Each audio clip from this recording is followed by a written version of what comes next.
vai ule kalau le ta tum video a chuan i Pink Princess kat dan karon tilang don ani ka mami hi Pink Princess ania arang tha em lo he ya tlem hi aranga na hi hen hi kan en quality chuanga hei chuan hi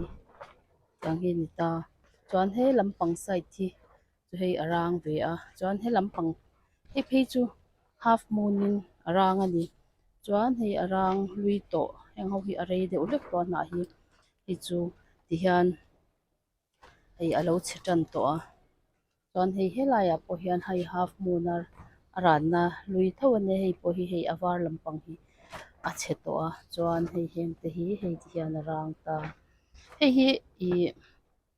a awmzia a chuanin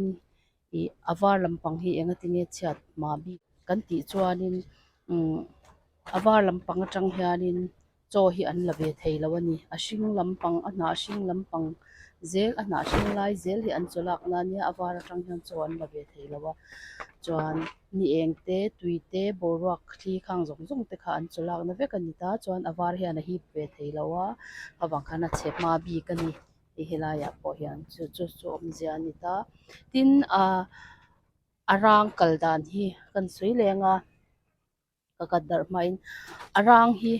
I akwanga po a hna a po arang tha a awm dawn chuan ti hian hei akwang hei half moon a ran chuan a hna akwanga po hi hei a half moon in arang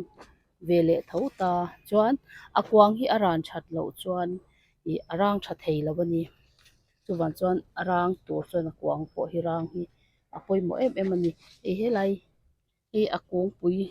awm dan ani ta chuan hei ten arang chho zai zai a rang chho zai zai hei helaiah chuan hemi a sen na lai zawn a hna a rawn chawr chuan maw hemi arang sen bik laiah hian a hna a rawn chawr chuan arang dawn helaiah pawh hian a deuh hlek ani ka stick hian hei a sen zawn a sen zawn hnaih deuhin a rawn rang ta a sen zawn hnaih deuhin a hna a rawn chhuak ta tichuan tha deuhin hei a rawn rang ta ni maw chuan helai pawh helai kuang pawh hi hei arang zawnah tak a hna rawn chawr chhuak leh ta tichuan a hna pawh hi hemi hna pawh hi hei ti hian a rawn rang leh ta chuan helaiah hian arang zawnah a rawn chhuak lova mahse a hna chu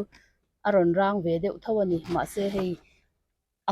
akwang laia chu arang lo hrit a hei ti hian a hna chu a rawn rang tha lo chuwan chuan a hna rang tur chuan arang hemi akwang rang zawnah hian a hna a rawn chawr chhuah zel a ngai ta tihna ni chu tiang zel chu arang insiam dan ani ni chuan hemi hi akung hi a len deuh tawh awangin leh hei enge ni a ran that lo awang hian ka kat dawn ani arang tha kan nei nan chuan kat hi ngai ve a khamia kan hrem ve kha ngai ani kan in buat sai enge khana lang thei ang chu mo mania thla in lak ani wang hian a buai thlak thina hei ka katar hi ni ta katar te hi ti fai na sak thin to ka ti kha chuan helai hianin achang hemi achang kar zela hian kan kat dawn ani hei aerial route sa nei to a ka kat na tur chu hei achang kar zela tiang la hian ka kat dawn ani chuan hei hi amit hi a rawn chawr leh na tur zel kha ni wang khan amit ti chelo thei tur ang ber hian ka kat anga chuanin hei aerial route san ti mai a hetiang hi hei a zung a rawn thlak tan to wang khan heng hi ti chelo thei ang berin ka kat dawn bawk ani hei hi huanah hian a chep a kan tih deuh kher na chan chu tiang kan han kat hi hnai kan ti dawn nge ni hemi a thi hi a awm ve thin ta chuan chem hian a ul zawk ang chem hian kan ti phawt ange a chan chu a kum karah hian katar chuan a buai thlak thin hemi a thi hi far ve duh lut tuk a inchungah chuan tih chi vak lo ani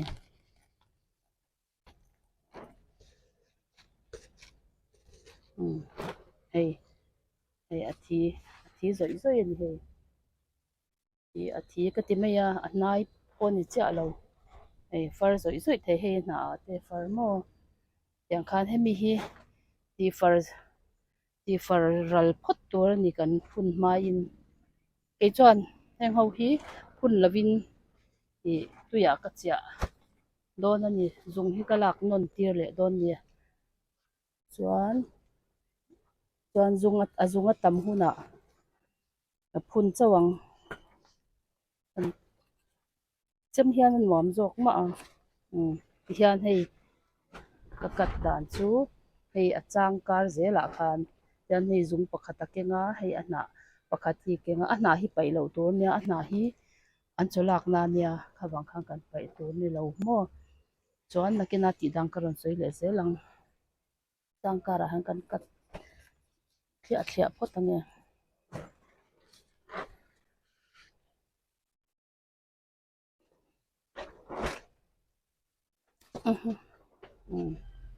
hei hei a half moon kha nia zero se chuan a then hi chu zung thlak lo te nia a phei chu te lutuk fai deuhin tian rual deuhin kan kat tur ni maw hei a rual lo lai te pawh hi siam rual rem hi a tha chuan hi phelange ka tawn na ka support na hi mawlh hi chuan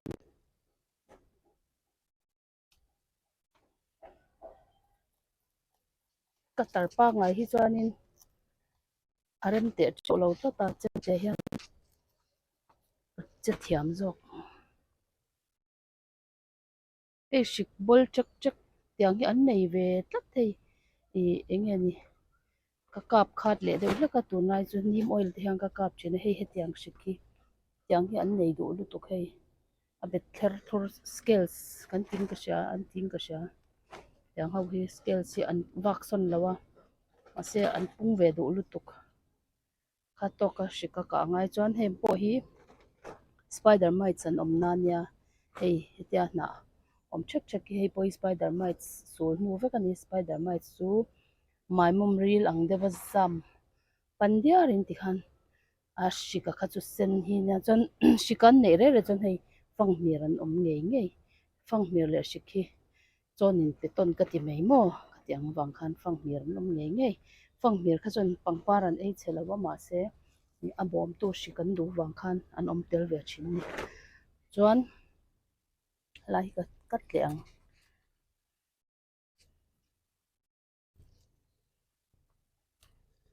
hei hi a hnah rang lo pawh hi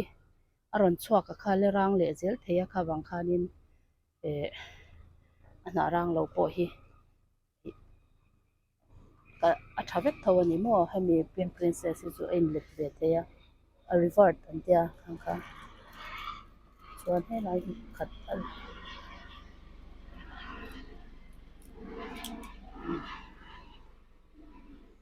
hei pawh hetlai hi hei a hrik ang chi chu hei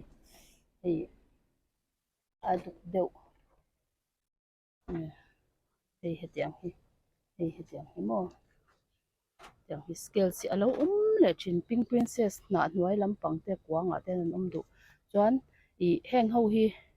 tui pek that loh wang te ni hmuh eng hmuh that loh wang te pawh an awm thei a engemaw hrang hrang awangin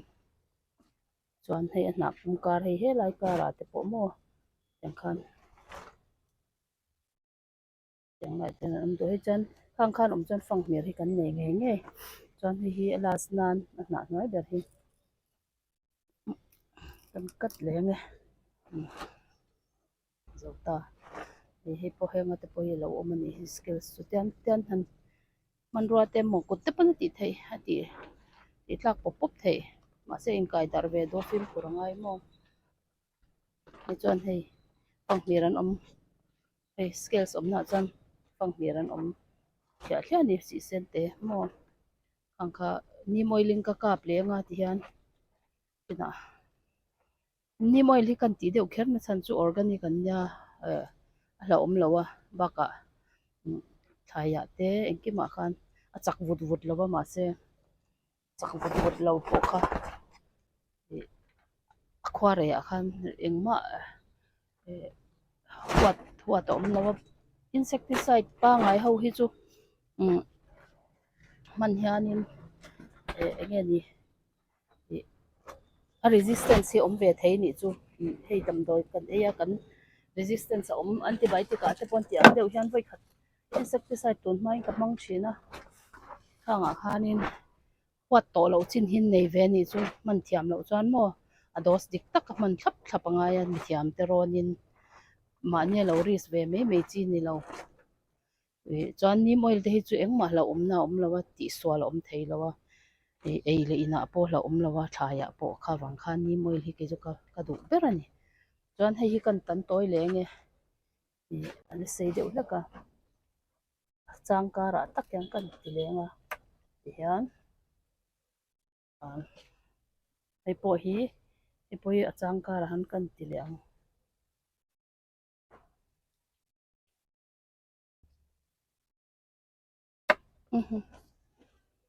nai lai tha phuk phuk ania zik lampang chu ti hian heng ho hi tuya ka chi anga ti khan ka chia khat zunga ron chwa huna khanin ka phun mai don ni chuan ka phun hlim hian ke chuan coco peat mo peat mo samo ka hmanga chuan perlai ta mo vermiculite ta mo kha ka chaw pol thina ni a eng mo ber kha chu ka man thin dan ni chuan hei hi ma a ka chia to ka kat to nia kha video ka lo siam lawa kan khor chin ani zung te kai to lo men hei ale kai tam lu tuk lo ni hi kar khat vel an ni to angem o chutiang vel chu ni ta hi ei ti han tuya ka chia chuan tuya kan chia hianin tui hi thak ve fo thin tur ni tui kha fai tha tur ni mo tui bala chuan zung an kai tha thei lo hei engte pawh hi chang khat te te in ka tia ti hian hei a then hi chu zung an lo kai tan to a then hi chu a nei sa ten ni ta khan hei hi nakina kan phun chuak le mai don ani la hana bal pakhat a awm hei hi chu a hma tuna ka kat ang em khan na lai ve lawa hian hei hmun eng tha tho si dai lai ya ka da ani chuan hei pawh hi hei tuya ka chia lo bua ni kha hei ta hian hei hi makulata begonia makulata ne hei zunga lo kai jam to tuya chia hi thareuh lu tok mo ase vil ve nga ya chu tui kha thak nga ya chuan an zung an kai tha thuna kan phun lut le mai ani soil siam a khan tui kan lei bel le nia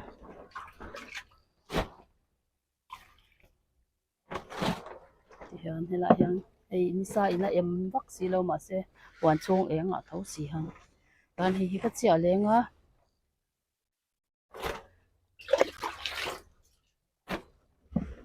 hian heng pota te pawh na chia theia chuan thil pakhat le chu hei hi hetiang sei hmiau huau hi ngai kher lo ni chu a hnok mai mai a chuan ti hian a hna hi om tho si hian yang vela hian ka kat dei ta ni a hna tanga chaw khan la thowa chu khan a balance ti buai du mai mai a na a om teuh khan chuan ti hian ka pai veka na thara ron chor don tho mo hemi hlui hi chu ui om lo ati abuk mai mai a tia han chia na vela han ti chet na ti han zung te ti che ti khan chuan chuan ti hian ka chel ni nai chu vai chuan pai lo tu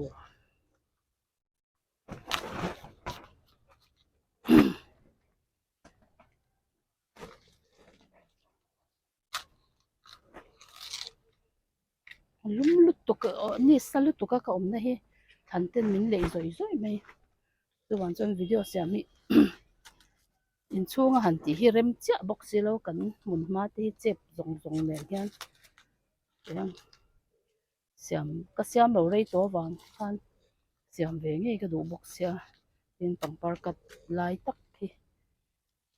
siam lo chuanin ai thashun om ve thin sia subscriber te laka mo kan hei hi chu ka cha da hi le fu cha lo ni bur sing lo deuh hleka na kina ka chia nga chuan